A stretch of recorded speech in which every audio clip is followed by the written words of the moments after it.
நண்பர்களே, இது என்ன செடின்னு தெரியுதுங்களா? இதுதான் பார்த்தீங்கன்னா துத்தி இலை. இந்த இலையை இப்படி பறித்து இப்படி வந்து சாப்பிட்ணும். இது வந்து பார்த்தீங்கன்னா வயிற்றுக்கு அவ்வளோ நல்லது. இது சாப்பிட்றதுனால நம்மளுக்கு என்ன பயன் பார்த்தீங்கன்னா, மலச்சிக்கல் இருக்காது.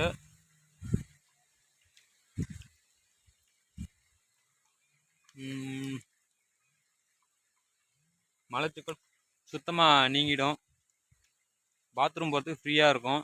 அந்தமாரி பார்த்தீங்கன்னா மூலம் உள்ளவங்கலாம் பார்த்தீங்கன்னா அதெல்லாம் போய் தேடி தேடி பார்த்து பறித்து சாப்பிடுவாங்க. பையாக பறிச்சுட்டு போவாங்க. இதோட அருமை நம்மளுக்கு தெரியாது. எனக்கு தெரிஞ்ச வரைக்கும் உங்களுக்கு சொல்கிறேன். நீங்கள் எத்தனை பேர் இதே போல் இலை சாப்பிட்டீங்கன்னு கமெண்ட் பாக்ஸில் கமெண்ட் பண்ணுங்கள். நான் பார்த்து தெரிஞ்சுக்கிறேன். உங்கள் பெரும் ஆதரவோடு NTSVS. மீண்டும் அடுத்த வீடியோவில் சந்திப்போம். நன்றி.